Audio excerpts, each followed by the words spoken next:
We're on the move. Grooving and moving. Moving and moving, and we are live. We're going.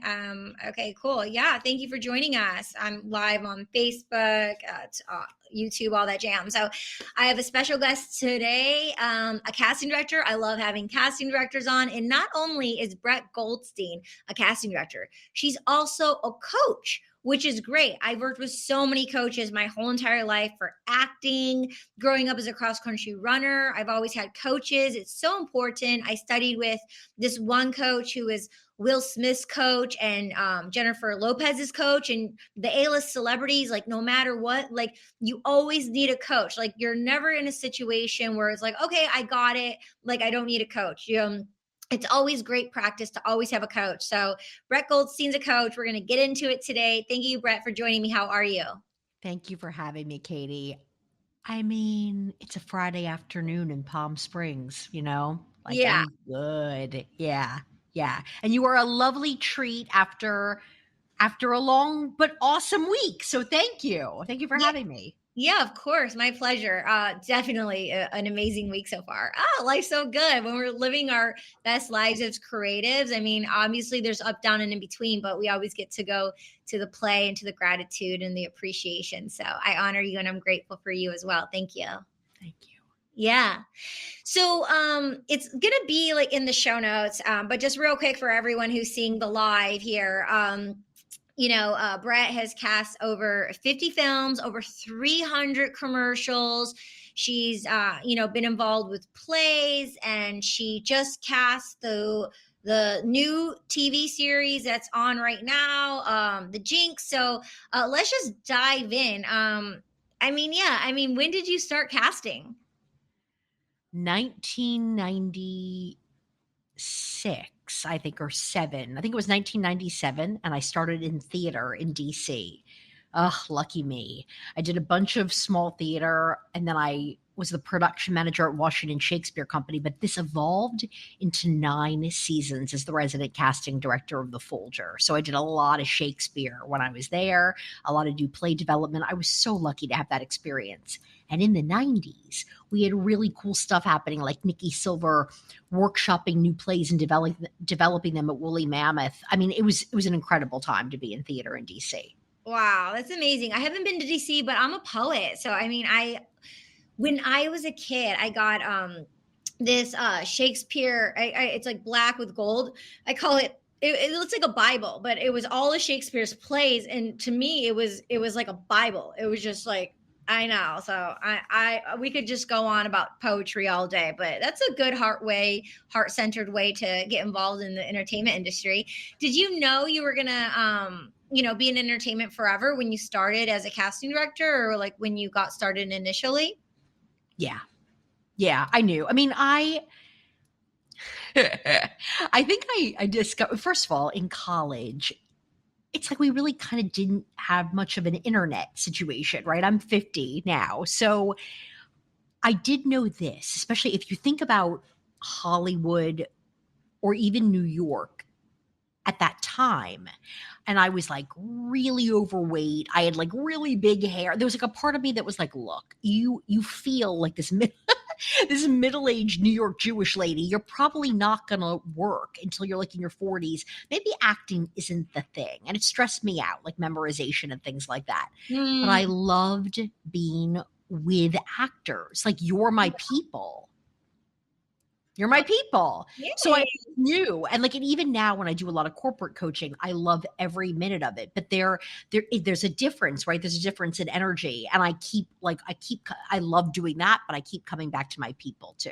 Yeah. And I just feel like now with evolution, social media technology, you're able to have that one-on-one direct relationship with the people who are your people, the actors and, the talent. So that's really cool. So, because before there was this stigma, I don't know if there's a stigma now, but there was a stigma. Another casting director mentioned it on the podcast before, Amanda Lanker Doyle, how she likes that one-on-one connection with the talent as well.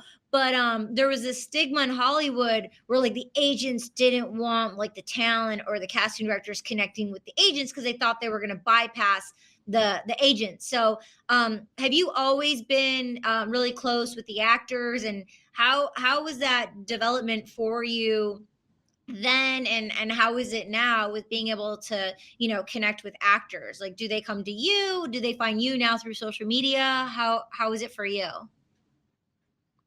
Well, do you want me to address that thing about the going, like, you're talking about, I don't want to address that, the point you made earlier about, like, are you saying that agents are concerned that, like, that we're going to go around them somehow? Because that happens. Is that what you're talking about?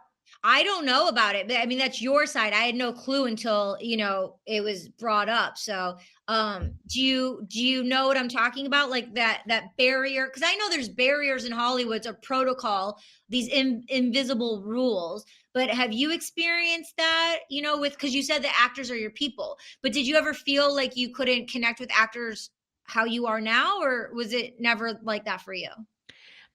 There have definitely been times when I will talk to an actor directly and be like, "Look," I mean, especially if I feel like I'm just very careful, and Yeah. I do not want, I mean, oh my god, once, like, I I mean, I have gone rogue a lot, and once I got in big trouble with a very famous actor's manager because I somehow, like, I have a journalist friend who has that LexisNexis thing where you can basically, like, I mean, you could straight up get anyone's everything. And I got this actor's home address in, like, the middle of nowhere in Massachusetts, and I FedExed him the script, and I was Mhm. like, "Look, your team is gonna block this because it's a low budget thing, but I think you'd be fabulous." Boy, did I get yelled at. Oh. I also didn't give a shit because I don't care, like, not with I don't have a relationship really with this manager, I didn't care about the yelling, but he was like, "I know what you did," and I was like, "Okay, what are you gonna do?" So I've, like, stalked stage doors, like, in my younger days, I did a bunch of weird shit. I also know from being, like, friends with some actors who are on the famous side, I would never say to them, "Here's a script. I want you to do this. I'll go to," I wouldn't. I wouldn't fuck around. I would go to the agent, and I would maybe say to the actor, like, "Just so you know, an offer is coming. We don't have to talk about this. Let's, eat some cheese and shut the fuck up and have fun and drink wine." Like, I'm careful about that. Yeah. Yeah, so I guess it depends on the situation, or like if it's in that kind of tier, you follow, protocol, but if it's like a free for all, I mean, that's makes you you, right? You have the cahoots to go after it. Like you're a trailblazer leading woman, and you have a vision, and you're going for it, and you feel like you're the captain of the ship of your life.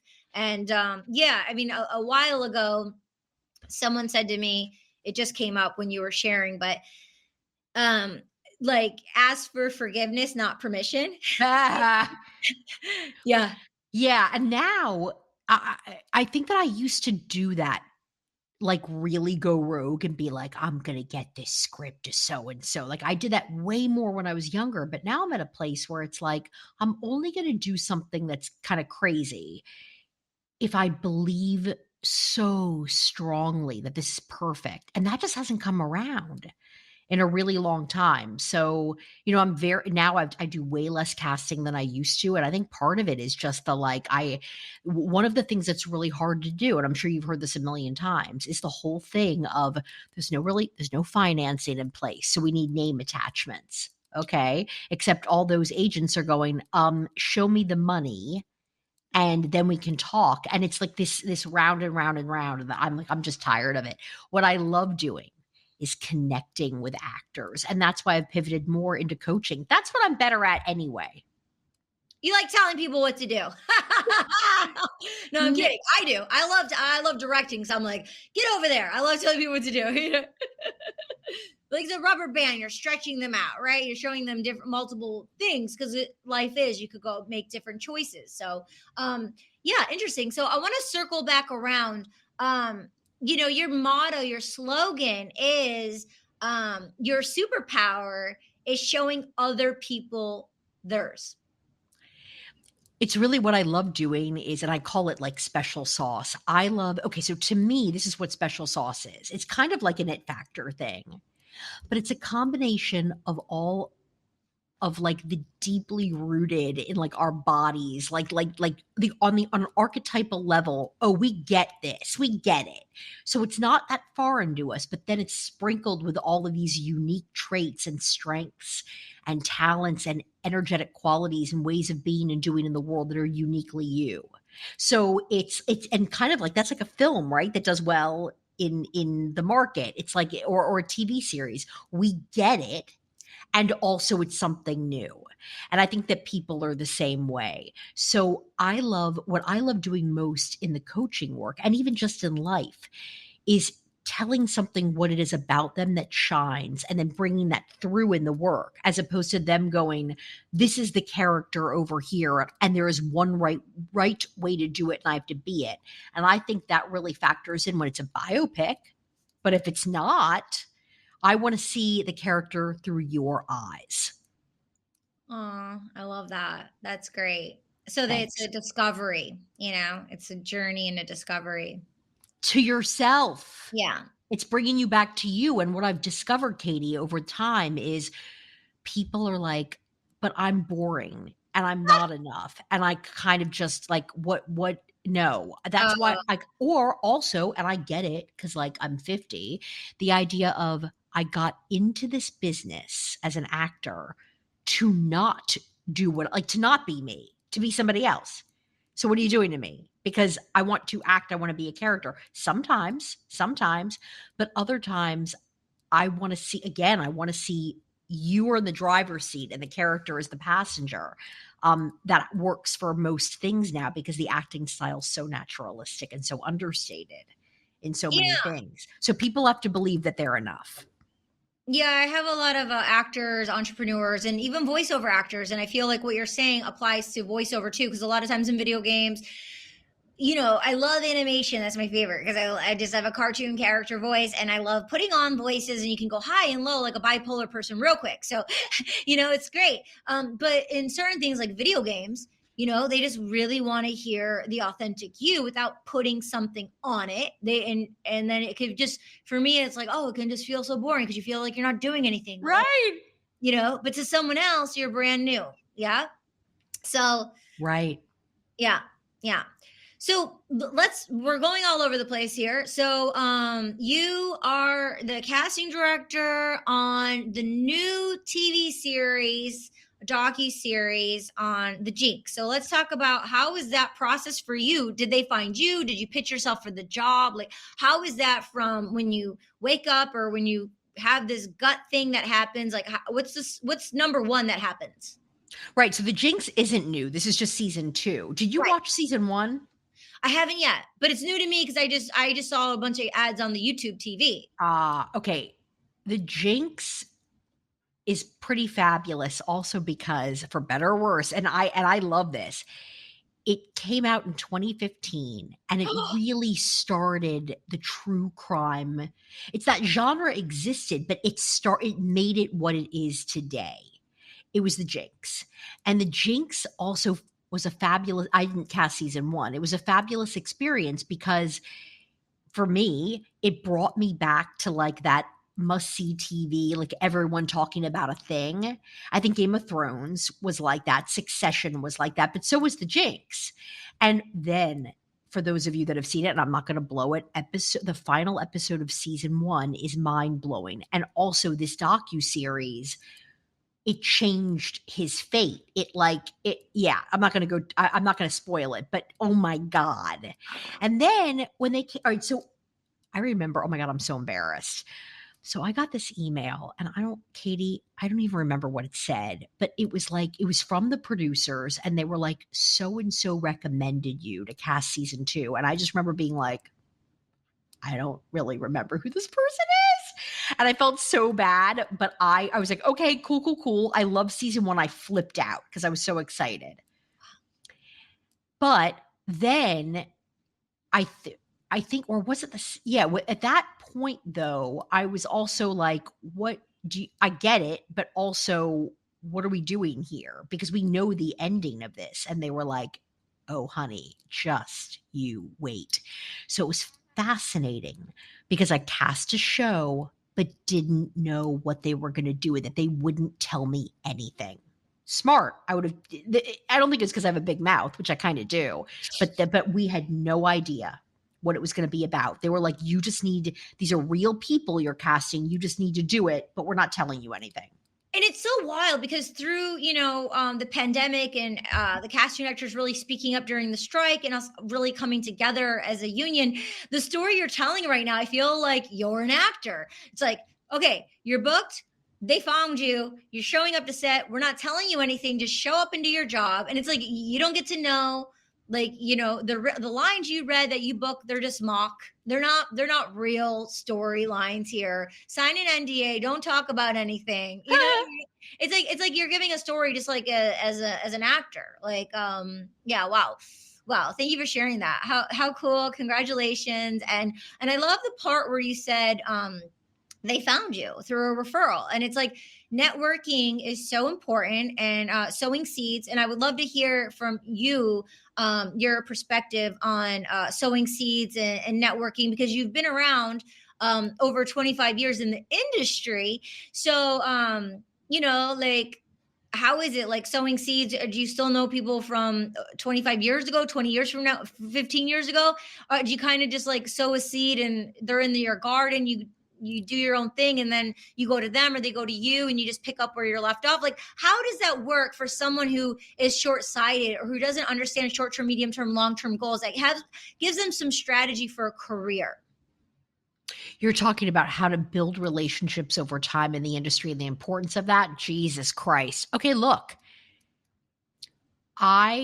if I were to do it all over again, especially because I love making new friends and I love connecting with people and hearing their stories, I'll be honest. I think I was so producers. Once my sister said to me, "Why are you biting the hand that feeds?" Or like at least grumbling about it. And it's true. I got to tell you, Katie, the people that I loved always consistently were the actors. Also consistently, I was often frustrated with filmmakers and not all of them, but a lot of them, and producers and production companies and network executives. And I think that frustration got in my way just because like jobs were far more complicated than they needed to be. And what I should have been focused on was building relationships with people we just vibed really well and then just staying with them over time. So my advice to people is make it about how you can be of service to people and form real relationships over time, real friendships, even if they're professional friendships.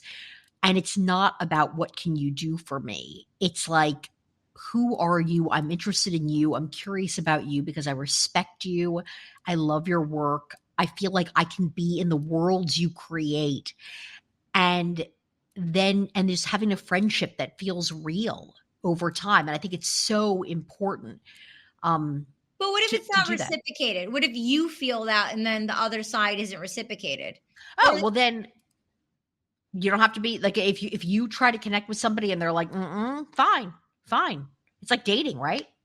And I guess it's the other side too. Like someone might be really bullish on you and like you have a whole nother thing. So like you're not even attuned to it could be a good relationship just because you're in a whole different place. Like maybe what's a way to communicate if we're not aligning in a way, but you really want to have that authentic relationship and you're maybe having a vision, like this could be long term, but maybe they don't see it right away. Like, it also makes sense. Like too, like you're talking about somebody, for example, who's pretty successful and like really busy and stuff like that. And then, and they're not reciprocating because they think, you want something from me. I mean, I got to tell you, like, well, okay, recently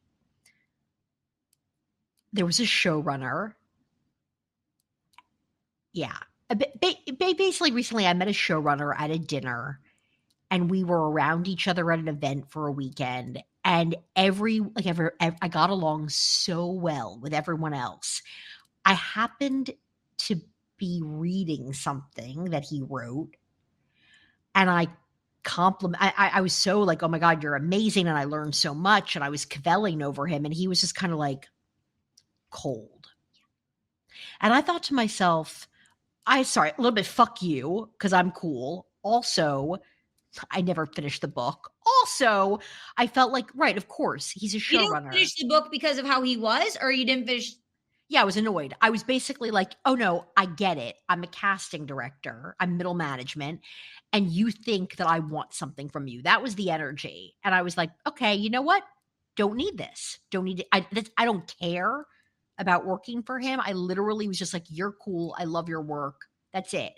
So, I think that when you get that energy from somebody, what you can do if you really, really, I think, want to, you can, for example, even just to be like slightly fangirly can be cool. So like little things on social media or email over time.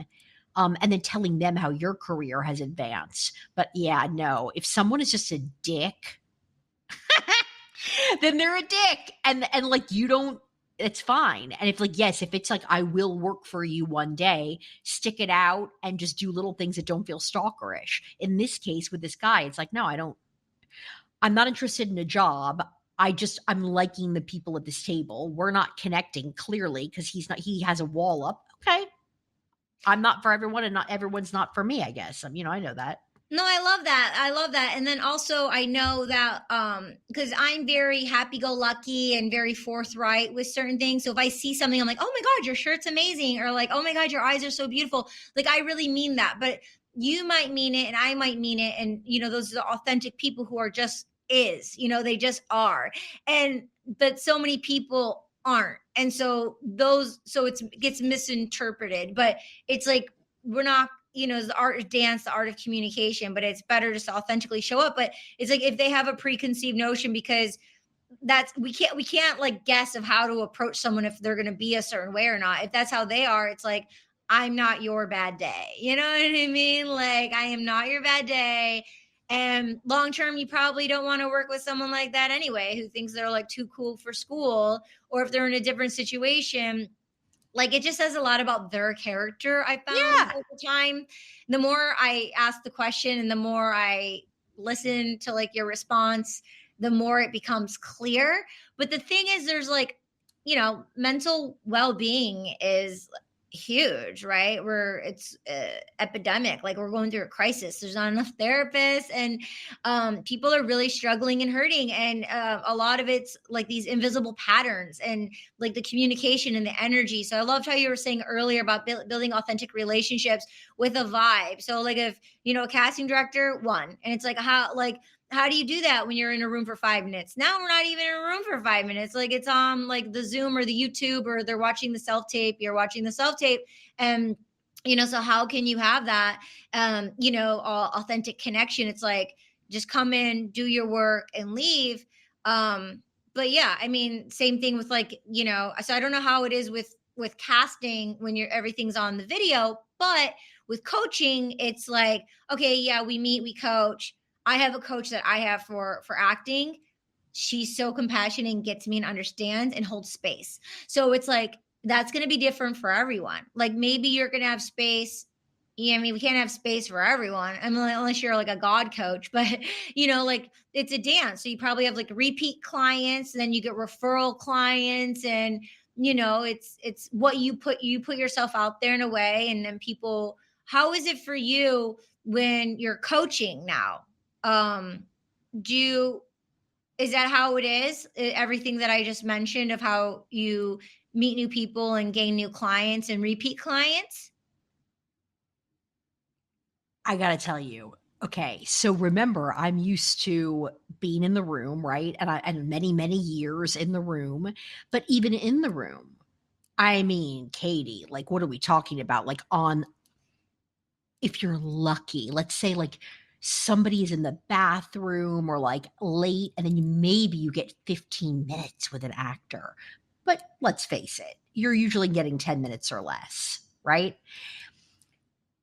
In callbacks, for the most part, for any project, I speak when spoken to, because we don't need too many cooks in the kitchen, I've learned. And I just hit record and I do my job, and I'm present and I'm quiet, and the director, somebody is doing more of the work and giving adjustments. It was different in my early days with, like, these little indies, and I was, like, directing during callbacks, but, like, no, with the more when you're working with, like, real directors that have been doing this for a while, I'm seen and not heard. However, in initial auditions, it was wonderful because I could, sometimes act everything was perfect, we got a great take, whatever. When I got to give adjustments, it was amazing, but I got to be present with the actors. Well, now I get, like, 60 minutes or more in a coaching session. This is like paradise. Mm. Like, we can do it, especially if we're doing this. I mean, if I'm doing a marketing or business strategy thing, that's one thing. We can have a great conversation. I had an amazing one today with this amazing actress who just got a great manager in LA, and we were strategizing around things. She has a huge show about to come out. Ooh, But I mean, amazing. oh That's my God, great. it's great. And like, and it's, I think it's also hard for a New Yorker to be like, oh, I don't have to control everything. And I have a manager that's really going to manage me, because that doesn't happen a lot, especially in New York. But then when I'm doing the self-tape coaching, we can do it and do it and do it and get it right. We can, like, it can be the perfect take or two. And it's just like paradise, because I'm getting what I've always wanted, but I never could have because of time. Yeah. And so you're coaching actors only. I see that you cast actually corporate people, because a lot of people, they'll want to feel comfortable. How is that for you? Coaching outside of actors. Well, it's interesting because actors, I think, to some degree, know their special sauce on some level. They know what it is about them that are their star qualities, what draws people to them, what makes them shine. On some level, they're aware, and I can remind them of who they really are. Also, I mean, Katie, like, we're not dumb. We've got therapists. We, like, go to like, we're a different. I say we because I consider myself like one of our Yeah. people. With corporate, a lot of, like, therapy is less of a thing. Also, everyone's super careful because HR, and it's just a different world where there's a lot of walls and masks, and there's fear in our business, a ton of it, but there's that. It's a different kind. But what I've noticed is, especially when someone is not confident with doing presentations, for example, at a conference, I love telling them why they were cast to begin with. Someone else could have done that presentation. They were chosen. Why? And I can remind them of who they truly are, what it is about them that draws us to them, and then bring that out in their presentation and get them to relax, be present, and ultimately also, because a lot of presentations, it's like, I'm just giving you a whole bunch of information I'm supposed to tell you. It's thinking about the who are you talking to and why are you telling them this, especially when you have 500 people sitting there and they've been sitting there all day and they were sitting there all day the day before. What's in it for them? What are the key takeaways that are going to make their lives easier? Because ultimately, we all just want our lives to be easier and make more money. Jesus Christ. And not stress out. Well, somewhere in that presentation are those things. But given the fact that their attention is going to keep going elsewhere, sex, did I tell my husband to put the casserole in the oven for dinner because he's, like, 2,000 miles away and the kids need to be fed and I don't trust that he'll do it. Like, they're thinking about other stuff. Yeah. What can bring them back? So I love working with corporate clients just as much as actors. And Mm. and I love the variety. It's stimulating for me. Yeah. Wonderful. Wonderful. Interesting. Very interesting. Yeah. Wow. That's amazing. And then, so do when people come to you, it could be for an acting role, to book an acting role, a commercial role, or even just for exercising, working out. To instead of like being in an acting class, maybe they just have like a coach that they work with on different scenes. Yes. Um, yeah, I can and do all of this, but I will tell you this, like, and this is not to, like, tell people not to call me. It's not that, but okay. So have you ever studied with Bob Krakauer? No, But you know who that is, right? I know the Like, name. so I don't know if Bob and the people that work for him still recommend doing this. But I remember observing it like in real time and I was like, holy shit, why is everyone not freaking doing this now? And the great part is everyone can do this shit virtually now. Yeah. So I my casting studio was an Actors Connection in the Film Center building in New York for a million years. And what I would watch for a few years, there was this group. It was like Elizabeth Howard and a few other people, Hank Chen, and there were 2 other people, I don't remember, 4 people, Yeah. and they would tape themselves. They would just drill it every week. If they called themselves the Crackheads, and every week for 2 hours, they'd put themselves on tape with just random scenes. Sometimes it was like, stuff they were auditioning for, but this is like before people were self-taping, and they would just go boom, boom, boom, boom, and they would just drill it, give each other feedback, do it again. And I think for him, he's like, "Well, I can't make you do it. I'm not grading you, but I would recommend you get into a group of 4 and you just keep drilling material." Well, why do people not do that now? Even if it's 2 people you trust, people that are different than you, they're more diverse, that will give you great feedback, like. Even on the Zoom, because that's where we're really doing it nowadays. Right, and if I were facilitating that, I would say, "Come with a self-tape, we're gonna give you feedback, and then we're gonna do a live virtual callback basically in Yeah. real time." And, like, I think the more you do that, the more exciting, or the better your work gets, and that's also building relationships with actors, like, especially if you choose well, that are gonna bring you up with them. Yeah, and that's the key thing if they're gonna bring you up with them because I've had so many duds building relationships with people, and it's like I've overextended and given so much, like yang, yang, yang, give, because it's from within my heart, but receiving has been very limited, and I'm abundant, and I know that, and I have a lot of God's grace.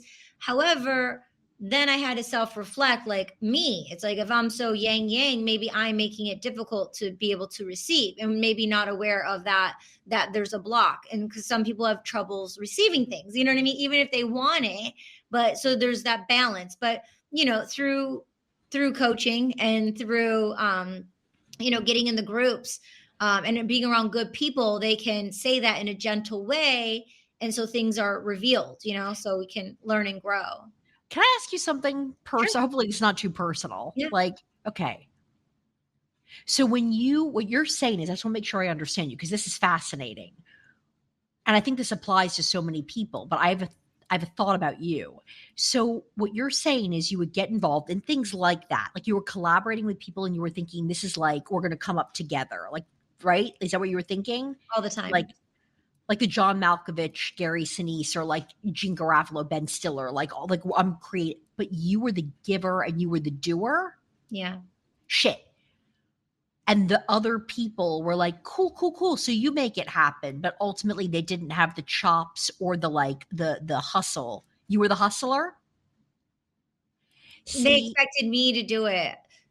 Like, it's in I'm like the talent and the business, and then that's what drew them to me because I would direct, I would do web series, I would do short films, I would cast people in it, and they'd all be along for the ride, for getting cast in things, for being but I would be like looking at them like a teammate, like a producer, thinking long term together. But it's like it was always falling short well, of so it's falling on you, yeah. right?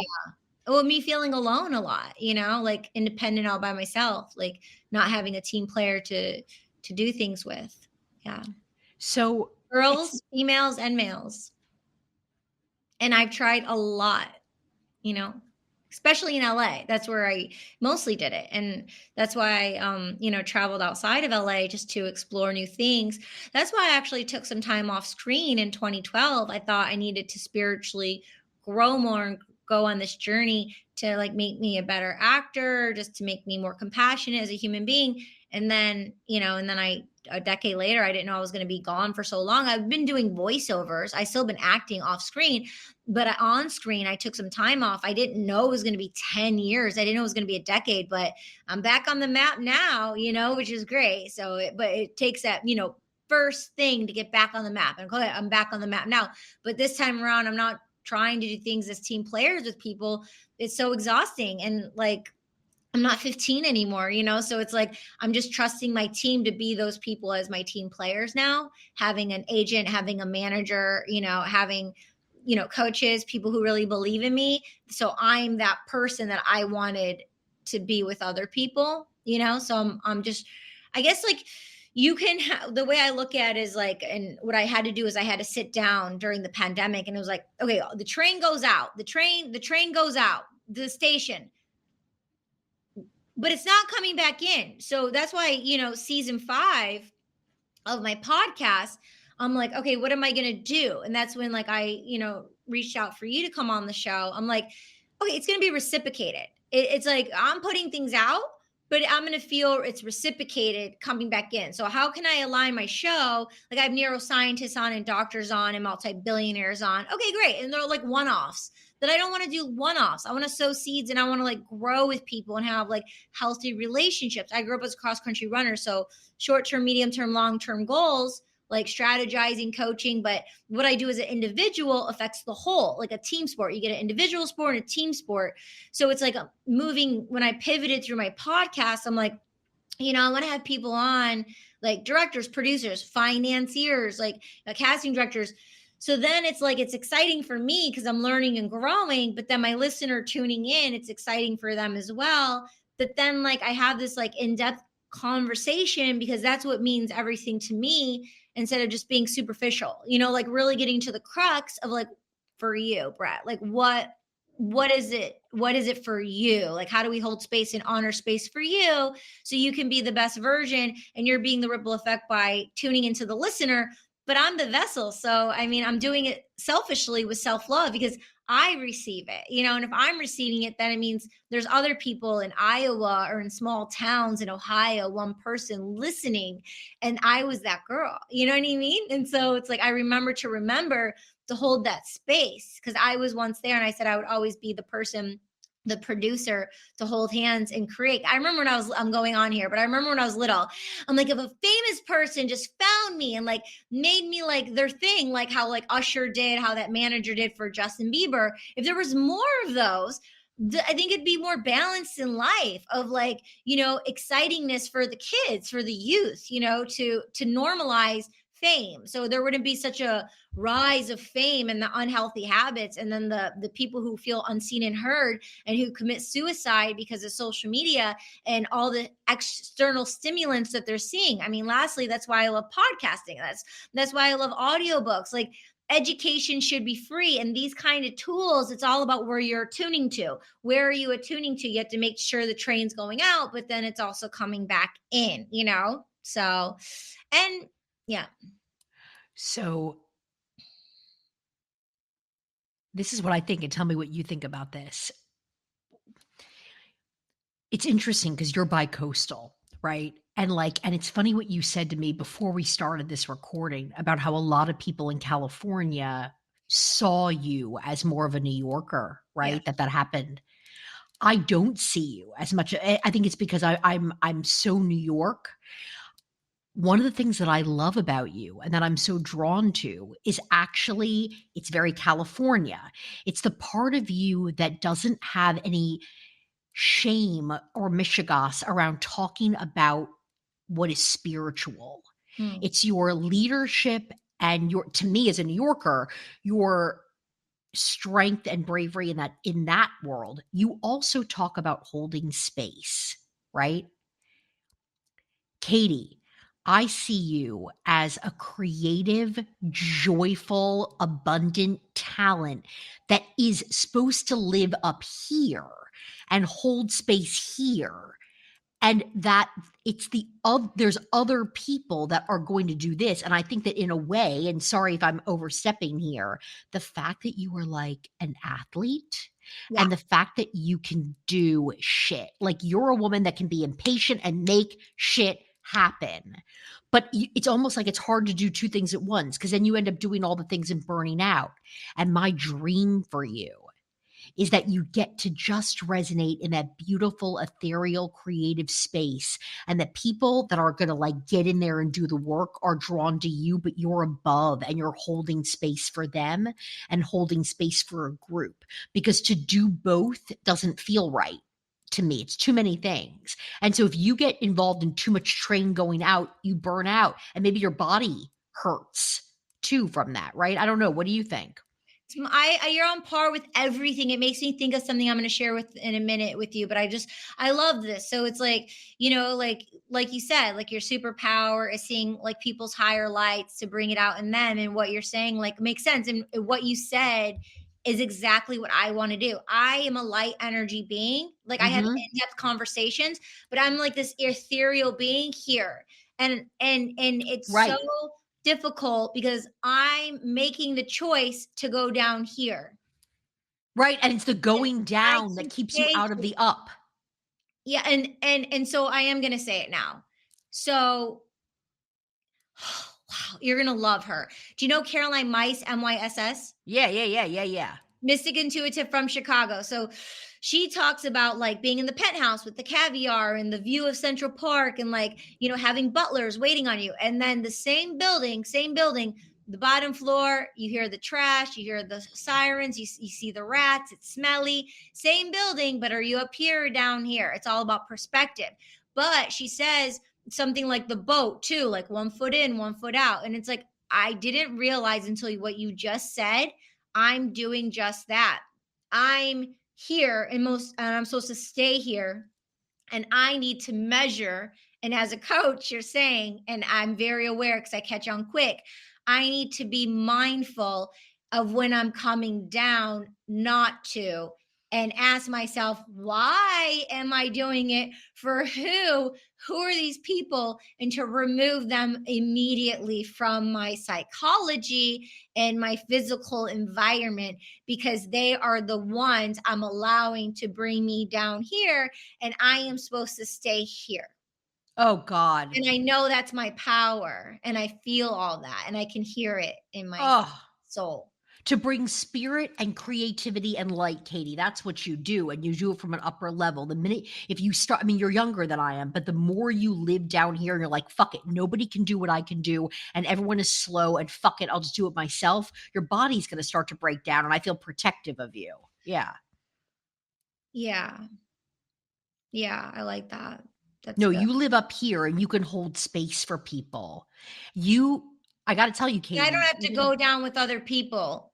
no, there's also people who are like, "Hey, look, no, I'm gonna make shit happen. I'm a to-do list person. Let me do this left brain shit so that you can stay in your right brain creative, spiritual, light, twinkly, twinkly, sparkly space that you live in. And your voice is that too. It's who you are. It's what you look like. You're beautiful. Like it's all there. So it's really exciting. And then the more you stay up there with integrity, I think that people will be drawn to you. So it's you receiving and bringing people in and having that beautiful, sparkly goddess energy that you have. It's fairy like, it's lovely. Oh my Um, god, thank you.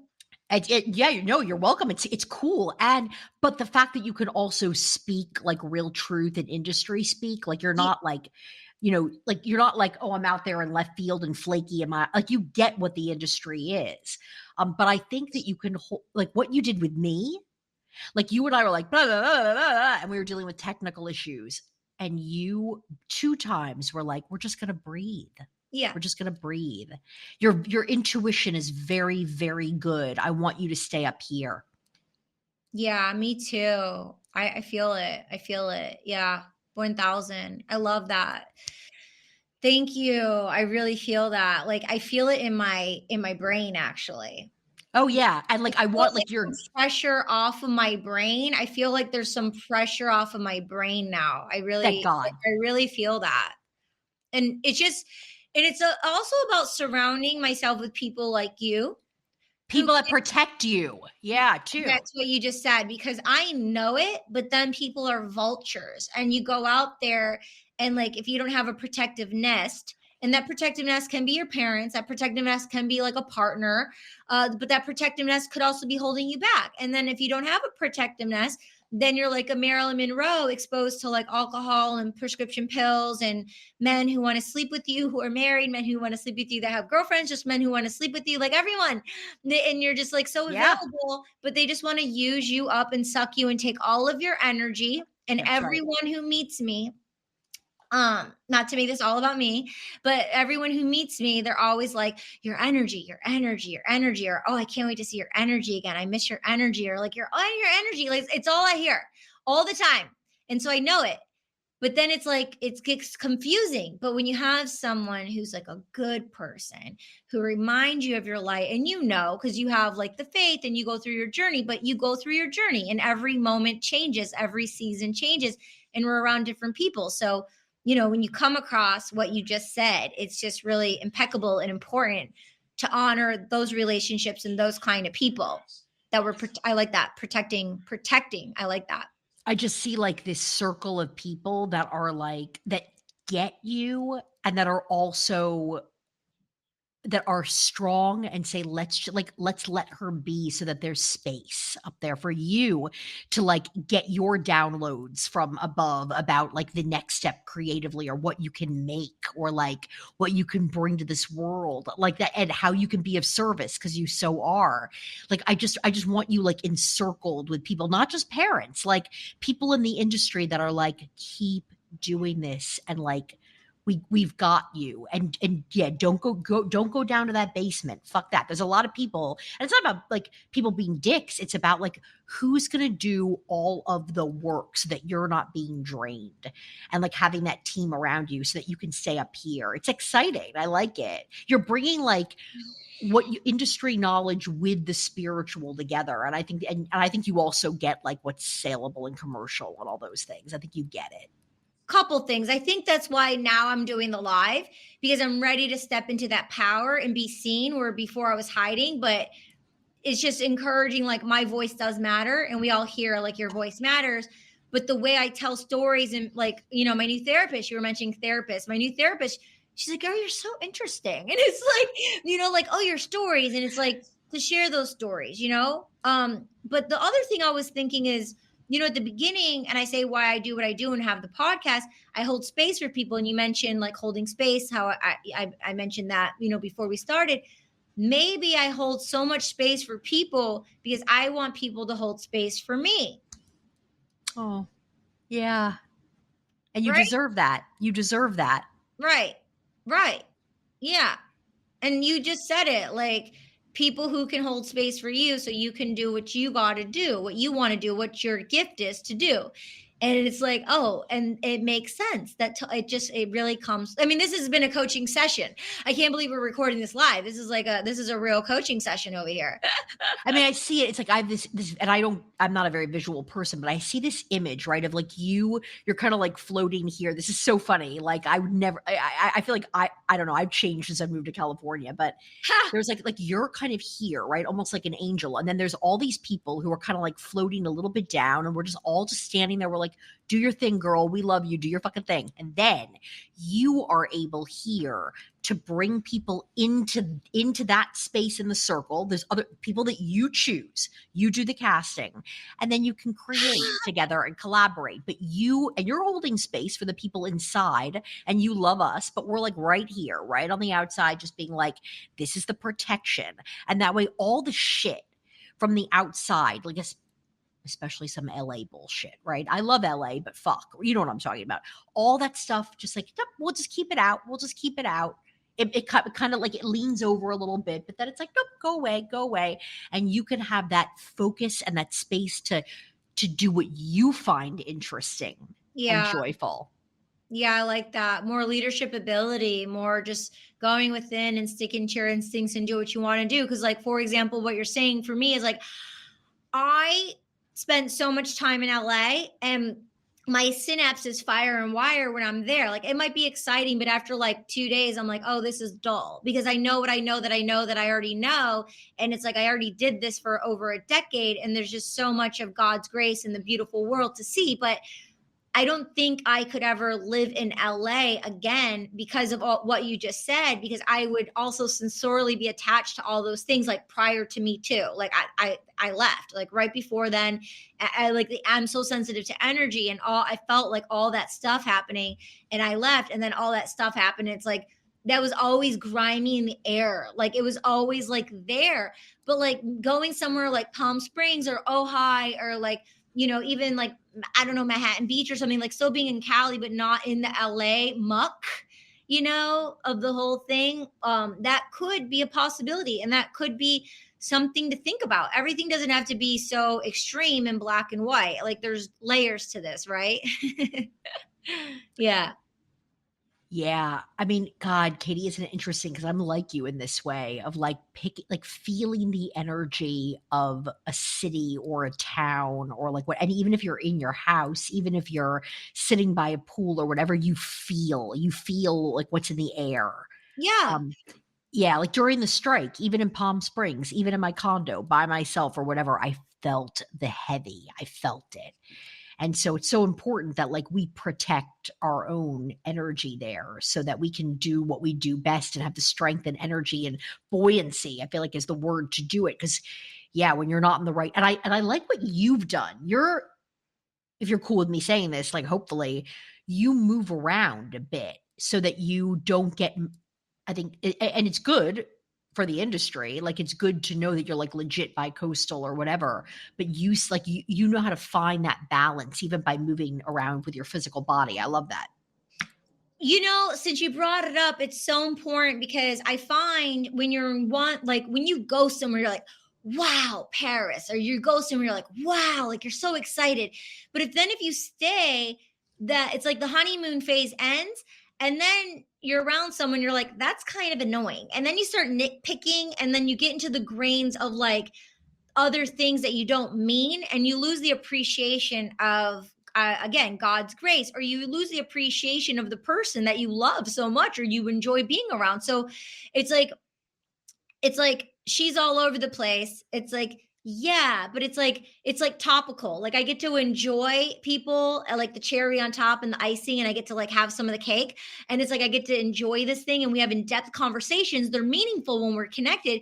But then I like to go and like, like you can miss someone, or you're like yearning to see, and like it's like simmering, like on a stove. You have to like let something simmer. So it's like we sow seeds, you go away, you nurture it, you're nurturing it, and then you come back, and then you do a rake, you rake away the duds, and then you see what's blossoming, and then you sow some new seeds with some new soil. And that's like the rotation of life. And I feel like with short-term, medium-term, long-term goals with strategies, and I personally coaches my whole life. My dad was my number one coach because he ran cross country, so he turned me on to cross country. And I always had coaches like cross country athletic coaches. And then when I got into the industry, I learned about, acting coaches and workshops and classes. So then, I started having those coaches. So and then mentors, like I had mentors in Michigan, and then I went to Hollywood and I outgrew my mentors. And then I sowed new seeds with new mentors. And it was so ironic because I never thought I'd be in the big ocean and grow out of those mentors. And then I got to a point in my life where I was around these like multi-billionaires and these multi-millionaires.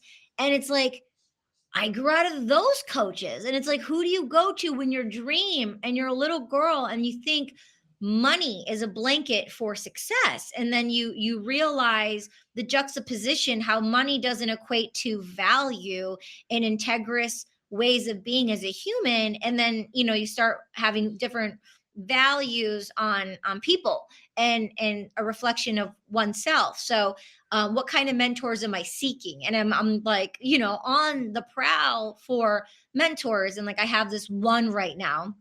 His name's Dr. Marcus Collins. He's going to be on the podcast. He's a guru in marketing. Won't like tell you all the details. I'll send you, but he's a professor at the college at U of M, and he's remarkable. And I tell him, it's like, you're amazing. And I've been searching for a coach for so long. And sometimes you just need one mentor or one coach. Like you don't need like 10 or 15, but you start with one, and when it is the one, you grow there. And coaches don't have to be forever. I mean, they could be, but also coaches like Gary Vaynerchuk, I love him. He's like, a lot of coaches out there, they'll keep you right under being excellent because they want that paycheck. They want to keep you coming back. But the greatest coaches will have plentiful clients and word of mouth that they'll get you to what you said, like the highest point or to the light, and make them the best that they can be because they want you to really soar. They're not thinking about like their paycheck or like keeping you down here. And there's so many coaches that do that. So knowing the difference from coaches who want to see you sort of those next levels in abundance, and then having coaches who like keep you here, right? There's those kind of coaches as well. Oh yeah, I don't run after people. Like it's interesting. So like once I like scrolled through because I have like folders right with like people's sides or emails or whatever, and I have their names on them in my Gmail. Like I'll scroll through and be like, wow, because I would rather have people come to me, get whatever they need, and then go flourish. And then and especially with the self tapes, it's like I want this to be perfect. It was like the same thing when I was a casting director, and we're gonna freaking get it there. That's it. Like holding people back so that I can, I don't know, even with like, I gotta tell you, like, I'm like shitty at business anyway, fuck. But like, I'm shitty at business. But like, if somebody gets 3 sessions, there is not one part of me, and again, it's also me being shitty at business, that's like, okay, so what are we working on for the next round? Like, I don't even think about it. I'm just like, well, if they want to continue working with me, then they will. So I guess that's like great in some way, not what a business person would advise, but yeah, I'm with you on that. I think it's bad to keep people on the hook because then you become, that's why I really don't like a lot of acting teachers. I don't like somebody that puts themselves in a place of guru or cult leader and Right, then breaks people down and then builds them up and right. then makes them feel like they have to, it's like an addiction. I don't like any of that shit. I mean, Sounds so narcissistic. If you build someone up and bring them down, that's narcissism. but it's also so many acting teachers. It's like I'm going to make you cry and like spill your guts about Because they can. everything and yeah, right. And it's Because they like can. it's just it, and then somehow I have you, it just feels so gross. And when I don't, you know who I haven't heard that about? And this is like the only teacher I recommend is like Seth Barish. Like people don't say that shit about him. Word. Never heard of him before. The Barrow Group, you've heard of that, right? No. It's New York. He's great. And like, and I read his book and I'm like, yeah, right. You're just like working with people in a professional way. Oh, big, like fucking great. That's exactly what you should be doing. Not making somebody roll around on the floor, spilling their secrets and crying hysterically and then treating you like a guru and ugh. Do you know Susan Batson? I studied with her, Susan Batson. Uh-huh. Susan Batson Studio. That's where I studied. Yeah. Nicole Kidman's personal acting coach. Nicole Kidman's never had an acting class. Juliette Binoche's acting coach. Zac Efron was there when I was there. Liv Tyler. She would have industry nights where we would do industry nights where agents came. I actually set her up. I was with Headline Talent at the time, and I sent Headline Talent to Susan Batson, and then they came and did an industry night. I produced that. I'm a little producer over here. Yeah. So. Yeah, I've done a few over there. Oh, They would really? buy sushi for me. It was very nice. And then I would see people and she would talk and I would talk and yeah. Yeah. Yeah. Yeah. The Barrow Group. I'll check them out. Yeah, it's a different energy. It's a different energy. And yeah, I don't know. But I'm with you on that. I feel like coaches should just be there to support somebody when they really need it and then like you've done a great job of like, okay, I've learned what I need to learn. And then I move on. How did you when you say U of M, do you mean Michigan? Yeah, U of M, Dr. Marcus Collins. How did you find him? Oh my God. Oh my God. Like it's so wild because I'm from Michigan. He's from Michigan and he's at the business school of Ross. He's the marketing professor. He's a contributor for Forbes for marketing. He wrote For the Culture. Like everything in my brain about marketing, like I knew him before his book came out in May, and I just watched his rollout strategy. And like LVMH found him. He's like a speaker at all these places. They fly him everywhere to speak. He did Beyonce's strategy for her last tour. He did her strategy. When Wow. McDonald's went in the dump, he did their strategy and like 3 months later, they were booming again. He was in charge of doing like all those partnerships with like Cardi B and Offset and Travis Scott, and like finding out the people for the culture, like what the people wanted. So he found me. He found me, and then we started like connecting. At a huge ad agency, he was the CMO, the chief marketing officer. But then he had to stop working there because his book took off. I mean, his book is flying. It's taken off so nicely now. But no, it's the company. It starts with a Y. They have the oldest clients of Ford, Nike. Yeah, but he found me, and then so we'd meet up when he would come to New York. We meet up when we go to Michigan. He does segments at CBS in Detroit local news. So it was the strike, and he's like, "Yo, do you want to be on CBS?" Like he invites me to go be on like the news, and I'm when I go to Michigan, we're gonna see each other, and he's gonna be on the podcast. But oh yeah, my dad's met him. Like you know what I mean? Like he's married, has 2 kids. Like he's so great. But I talk to him about things, and he's just, I can tell him like things, and he gets it. And it's like, he's just like a man of God. And like, he's a trusted, good person. Like, he was doing music when he first started, and like Motown. So we both have a love for music. We're both from Detroit. So it's like just keeping it real. So you have those, like you said earlier, like these authentic relationships. How do you chime into those authentic moments knowing there's a connection there, right? Like those are the sentiments, I think, to know, okay, you're both from the same place, you both like chocolate, like ice cream, or you both like dream of going to Bali. Like those things are aligned visions and missions where we can laugh and talk about it, watch movies about it, talk for hours about it. You know what I mean? Like I do cross country, but I'm not going to want to like sit down and watch football with anybody. Like my Yaya, she's 94. She loves wrestling. So like I'll watch wrestling with her. Otherwise, I'm not watching wrestling. I know it's a weird thing, Greek watching Monday Night Wrestling, but I think just those and then you can laugh about our differences too. We don't have to like the exact same things, but we can laugh about it together, That is so true. And what I'm also hearing from you is like, this is okay. First, this speaks, Katie, to your level, and it makes sense because you also do this, right? You interview people. You have an innate appreciation, respect, and deep curiosity about people and their stories.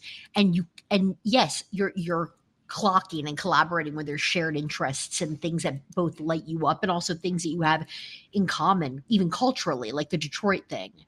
That's what I mean too. It's that thing of let it happen organically and don't force it. Treat it like a friendship, or again, like somebody you're dating, in the sense of if it doesn't feel like you're on the same wavelength, that's not your person.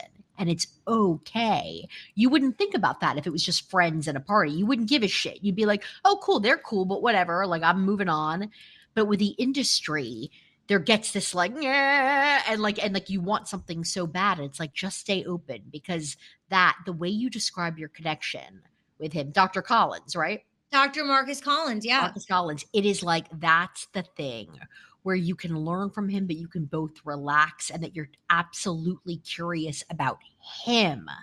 And it's not all about take.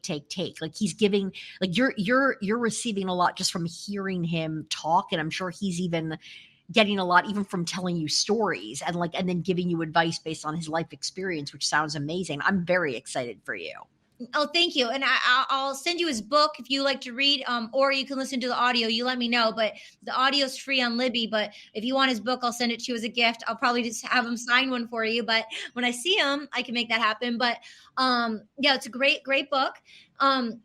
But it's funny because when my mom and dad dropped me off in Ann Arbor, because he and I met up for lunch, and my mom and dad drove me there in between, his school.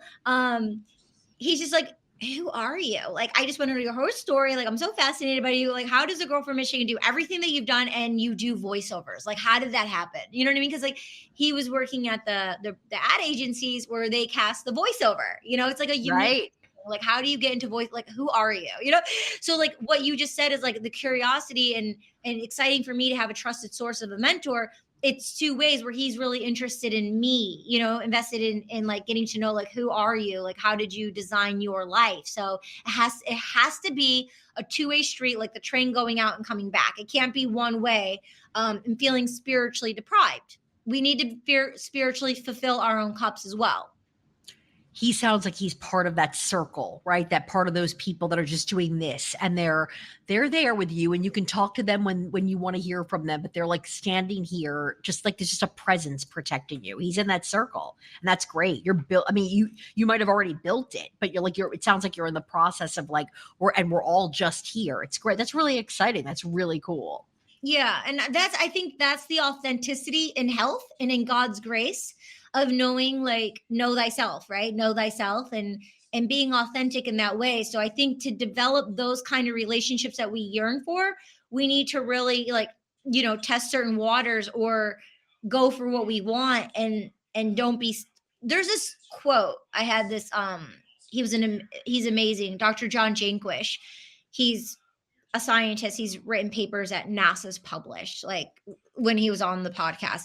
And he was saying Winston Churchill's one of his favorite, and I'm going to botch the quote, but it was something like, if you stop at every barking dog, like, you're not going to get to where you want to go. And I feel like in life, when you're going to where we're growing to, we know our mission, but we need to have trusted support, friends, coaches, mentors along the way to remind us, because there could be so many barking dogs along the way, and it's a long journey. And then we might forget to remember how great we are. And we hear it from everyone, and they don't know what to do with us, or like, oh, this or your energy. But then we're a bit confused, like they are, because they're confused, and we've kind of lost our way. And so coaches are supposed to help us physically, mentally, spiritually, in our careers, with presentations, with acting. So I think, yeah, it's really important who you are and what you're doing, with your life, the design of your life, and the choices you're making to support others. Agreed. And like, and anyone that you're collaborating with, in this case of Dr. Collins, like with all of these relationships, it's like they're going to be people. And I felt that way when I was sitting at that table with that showrunner. They're going to be people that are like, I see you. Like, and you feel seen by them, and they get you, and they're curious about you. And then there's other people that like do this. Fuck them. Like they're on their own journey, and not everyone is for everyone. So like, but there are so many people, right? I think sometimes we take it for granted that like see us and light up when they're around us, because they see and are invested in ultimately our light. And Yeah. and then it's like, and it's really just letting go of the ones that don't.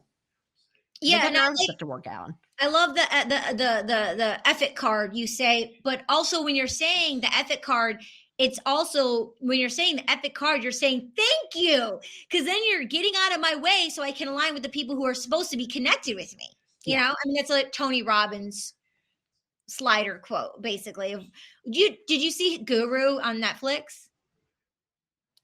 Did I see it? I think I did see it. Right. And he was jumping on his trampoline. I think I did see it. Yeah. Something that was so pivotal when I was watching it that I'll never forget is his mom beat him, like beat the living crap out of him, beat him. Yeah. And he was like, F you, F you, F you, F you. And then he learned to say, thank you, thank you, thank you. Because it showed me what I never want. And it grew him to the man he is today. And he would have never been who he is today if it wasn't for his mom doing what he did. And he's the number one coach in the world, like out of all time. I mean, it's magnificent who he is and what he's done and how much he gives to people, so yeah. Wonderful. Okay, well, we've thank you so much for your time. I would love to have you back on the show. We can just like collaborate, and anytime you're available, would love to have you back on the show. That would really mean a lot to me. Thank you. I'd love to be back on the show. Yeah, and I would love to like I don't know if you ever have more than one guest at a time, but I would love to like hear something like what, because you seem to be very good at casting with this too. Like I would love to hear like someone like that from a totally different industry or from a different perspective. Like I have to tell you, I have a weird relationship with agency people from casting all these commercials. Tell me. Well, like what do you mean? You don't see them. The production company and the producer they're the ones that are communicating with them, right? But then you get them at callbacks, whether it's Zoom or in person, right? The ad agencies? Yeah.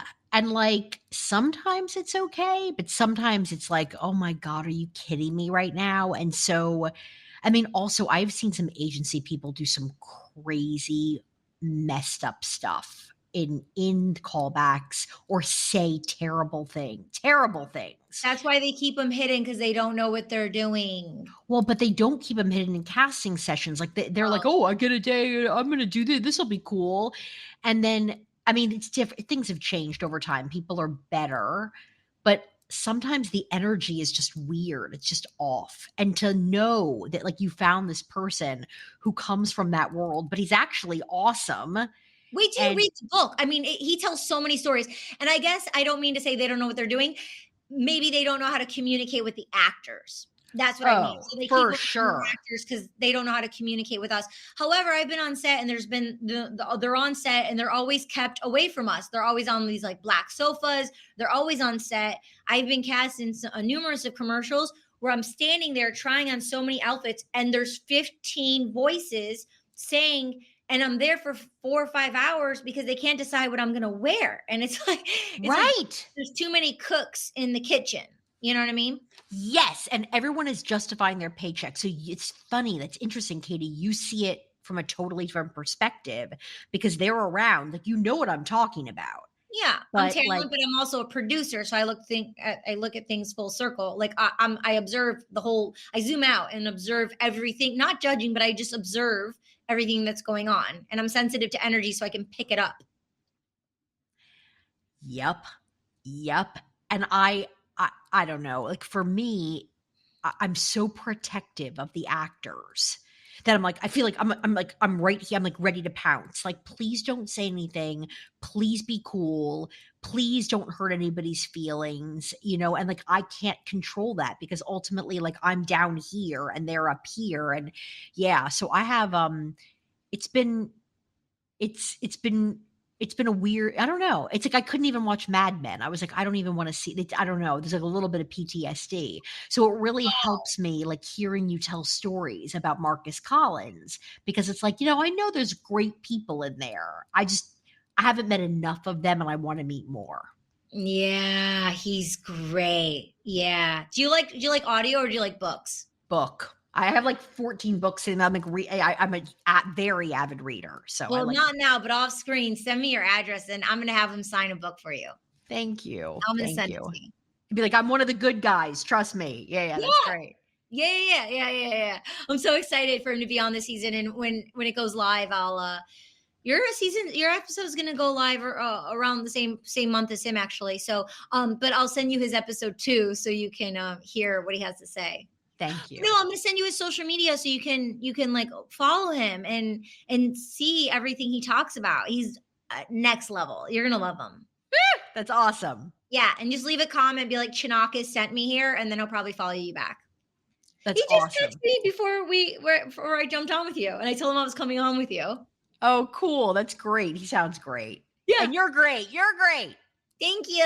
Thank you. Yay. Yay. Vox is great. Shout out to Vox. I love Vox. Woo! We love Shout Vox. out. And then shout out to our Rad NFT TV because this episode will be streaming on Rad when they have over 4.5 million subscribers, and they have a deal with Sony and PlayStation. So this will live evergreen over there. So I'm grateful for my Rad fam, my connection and partnership with them. Also for the person tuning in, because of you, we're in the top 2% out of all known podcasts, streaming in over 100 countries. You want to make sure you share this episode with at least one person or two. Hopefully you're taking notes. And yeah, I'm an indie podcaster, so definitely leave a 5-star review. Any last words of wisdom or anything you want to share before we roll out? I think that, okay, what I've learned over time and even in just the books that I've read is that if you like believe in yourself, who you are, and bring your voice to everything, bring your vision to everything. Because if you stay on track with that, believing that you are enough and your voice is spectacular, you will get what you want. It's all the self-doubt and it's all the other voices telling you should be something different. I mean, sure, if people like help to guide you put you back on track, great. But stay on that track of like creating the life and the art that you want. Stay on it, because all the people I think that really succeed, they're doing their thing, and they're pushing aside the people that tell them they can't, or they should be doing it differently, or that there's a right way. Fuck them. Like, surround yourself with people that believe in you and see you. That's a whole nother podcast episode. Let's do it again. And I'm gonna go rewind that, but that's a whole episode.